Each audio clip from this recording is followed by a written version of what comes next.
Perjalanan politik Jerome, bab 202. Urus tentu saja mudah. Besok kamu pergi minta maaf pada Darlin. Selesaikan masalah itu. Kalau dia tidak puas, berikan semua kesalahan pada Prawira. Masalah ini tidak boleh ada hubungannya dengan keluarga kita. Jerome langsung membuat keputusan. Jane yang awalnya pura-pura menangis dalam pelukan Gisela pun benar-benar ingin menangis. Dia langsung bangkit dan berkata, "Ayah, kenapa kamu menyuruhku meminta maaf pada wanita itu? Bukankah masalah ini tidak ada hubungannya denganku? Yang seharusnya minta maaf adalah Prawira." Benar-benar membuatnya marah. Kenapa harus menyuruhnya pergi meminta maaf pada Darlin? Memikirkannya saja membuatnya merasa seperti menelan 100 ekor kecoak. Sangat jijik dan ingin muntah. Menyuruhnya meminta maaf, bermimpilah. "Kamu?" Jerome melihat Jane yang masih berani membantahnya. Tidak bisa menahan dan mengangkat tangannya dengan tinggi. Tidak peduli siapa yang menghalangi perjalanan politiknya. Walaupun itu adalah putrinya sendiri, dia juga tidak akan sungkan. Gisela yang melihat keadaan ini buru-buru menarik Jane, menggelengkan kepala kepadanya, menyuruhnya untuk jangan terus membuat ayahnya marah. Lalu membalikkan tubuh ke arah Jerome dan berkata, "Aku akan mengurus masalah ini. Kamu naik ke atas untuk istirahat saja dulu." Bagaimanapun juga adalah putrinya sendiri. Tidak peduli seberapa marahnya Jerome, dia tidak mengatakan apapun. Membalikkan tubuh dan pergi. Begitu Jerome pergi, air mata Jane langsung mengalir. Dengan terisak-isak berkata, "Ibu, kamu sudah lihat kan? Ayah ingin memukulku." "Ayahmu hanya emosi sesaat saja. Kamu dengarkan saja dia." Gisela dengan tidak tega mengelap air mata anaknya. "Kenapa, Ibu? Lagian juga bukan salahku." Jane sangat tidak rela. Hari ini adalah hari ulang tahunnya. Dia seharusnya senang. Sekarang Darlin juga tidak apa-apa dan membuat Yos tidak senang. Dia malah ditampar ayahnya. Dia benar-benar sangat menyesal. Jane, kalau tidak bisa menahan masalah kecil, akan menghancurkan hal yang lebih besar. Asalkan masalah ini berlalu, kamu ingin melakukan apapun pada wanita itu, ibu tidak akan mengatakan apapun. Tapi sekarang bukan waktunya. Dia juga tahu putrinya menderita, tapi dia lebih tahu betapa tergila-gila suaminya pada posisi politik. "Ibu, apakah aku harus pergi meminta maaf pada si keji itu? Lagian dia juga baik-baik saja kok." Jane sangat menolak. Memikirkannya saja dia merasa sangat kacau. Gisela dengan memanjakan mengelus kepalanya dan berkata, "Masalah ini harus kamu yang mengatasinya. Dan harus membuat semua orang tahu dengan sikap keluarga kita. Dan tidak boleh membuat masalah ini menjadi semakin besar." "Sudah terlambat, Ibu. Prawira si bodoh itu sudah membuat Yos marah. Sekarang Yos ingin membantu si keji itu untuk melaporkan Prawira. Apakah ini akan mempengaruhi kita?" Gisela terkejut. "Apa? Yos benar-benar berkata seperti itu?" Jane menganggukkan kepala. Dia juga sedang memusingkan masalah ini. "Jane, Masalah ini tidak boleh diketahui ayahmu. Sekarang dia sudah sangat menyukai Yos. Kalau Yos membantunya, ayahmu pasti akan marah. Kamu seharusnya tahu apa yang harus kamu lakukan, kan? Gisela mengungkapkan pandangannya. Jane hanya memikirkan akibatnya pun merasa takut. Keadaan yang begitu tidak mudah didapatkan. Dia tidak boleh membiarkan Darlene merusaknya. Ibu, aku sudah tahu apa yang harus aku lakukan. Walaupun tidak rela, besok dia harus pergi mencari Darlene. Ibu tahu, kamu sudah menderita.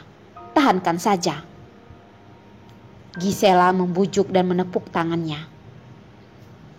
Jane tersenyum dengan terpaksa. Tidak ada orang yang tahu kalau sekarang ini dia bahkan ingin menghabisi Darlene hidup-hidup, lalu meminum darahnya. Rasa malu yang dia terima hari ini, dia pasti akan mengingatnya di dalam hati. Darlene, aku akan membuatmu merasa lebih baik mati daripada hidup. Hendrik duluan mengantar Darlene ke rumah sakit untuk diperiksa. Untungnya hanya luka luar, sama sekali tidak melukai tulangnya. Tapi tetap harus beristirahat beberapa hari. Setelah mengobati lukanya, Darlene awalnya ingin pulang. Hendrik langsung mengurusnya untuk tinggal di rumah sakit untuk diperiksa. Di dalam ruang VIP yang hening, tubuh Darlene memakai mantel Hendrik. Hanya diam dan duduk di ranjang. Seperti semua masalah, tidak ada hubungan dengannya. Dia juga tidak membiarkan orang lain membuka lampu di dalam ruangan itu. Hanya ada cahaya bulan yang masuk dari jendela, menyinari tubuhnya dan menunjukkan bayangan yang panjang. Dari jauh dia terlihat begitu lemah dan menyedihkan. Darlene, maaf sudah membuatmu menderita. Hendrik dengan merasa bersalah berkata. Nadanya begitu kecil, takut mengejutkannya. Kalau bukan karena dirinya yang ingin memberikan sedikit ruang padanya, Darlene juga tidak akan menemui masalah seperti ini. Darlene bagaikan sebuah pajangan. Tatapan yang kosong melihat pemandangan malam di luar jendela. Tidak tahu sedang memikirkan apa. Mendengar suara Hendrik, perasaannya sedikit tergerak. Suara yang serak dan sedih pun keluar dari tenggorokannya. Hendrik, masalah ini tidak ada kaitannya denganmu. Kalau bukan kamu yang menyelamatkanku. Ucapan selanjutnya, dia sudah tidak sanggup untuk meneruskannya. Darlene, kamu tenang saja. Aku tidak akan membiarkanmu menderita begitu saja. Hendrik sangat marah, mengangkat tangan dan meninju tembok, mengeluarkan sebuah suara. Hendrik biasanya bukanlah orang yang mudah marah. Dia melakukan tindakan seperti ini karena sudah tidak bisa menahannya lagi. Memikirkan ketakutan yang dirasakan Darlene, dia bahkan ingin membunuh prawira itu. Hendrik, tidak ada gunanya, tidak ada bukti. Hati Darlene ikut bersuara. Tatapannya sedikit tergerak. Dia ketakutan, tapi dia tidak boleh melibatkan Hendrik. Lagian dia akan segera pergi jauh. Anggap saja dia sudah melunasi rasa bersalahnya pada Jane. Aku ada cara. Darlene, kamu jaga kesehatanmu saja dan jangan menanyakan hal ini lagi. Aku akan membuat si bajingan itu bertanggung jawab. Hendrik tahu apa yang harus dia lakukan. Dia tebak Yos juga akan melakukan sesuatu. Hanya tinggal melihat bagaimana sikap keluarga Jane. Terus melindungi prawira yang tidak berguna itu atau mendorongnya sebagai tumbal. Tidak peduli yang mana, dia tidak akan diam saja. Hendrik, kamu tidak perlu melakukan ini demiku. Darlene juga sangat ingin pria itu mati. Sangat ingin langsung membunuhnya. Tapi apa gunanya? Membunuh orang harus membayar nyawa. Dia tidak ada hak dan kekuasaan. Di hadapan orang itu dia hanyalah seekor semut. Tidak bisa melakukan apapun. Bukan dia tidak ingin balas dendam, tapi dia harus memikirkan Derek. Kalau demi membalas dendam ini dan membuat identitas Derek terekspos, dia lebih baik menelan buah yang berduri ini, walaupun jantung, hati, limpa, paru-paru dan ginjalnya tertusuk. Bahkan jika itu berdarah, dia juga bersedia. Ini adalah naluri seorang ibu. Reaksi pertamanya adalah ingin melindungi keselamatan anaknya. Hendrik mengerutkan dahi. Diingatannya, gadis kecil ini selalu tersenyum lebar saat kuliah. Hanya tidak bertemu beberapa tahun, emosinya tidak tahu sudah hilang kemana. Bahkan sedikit emosi juga tidak ada. Selain menahan, hanya menahan. Dia yang seperti ini membuat orang yang melihatnya tidak tega. Darlene, sebenarnya apa yang kamu takutkan? Orang seperti apa yang membuatnya rela menghancurkan seluruh tubuhnya dan tetap melindunginya? Sebenarnya siapa dia? Apakah adalah Yos?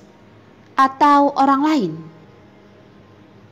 Kenapa Hendrik merasa di dalam hati Darlene menyembunyikan sebuah rahasia yang lebih besar?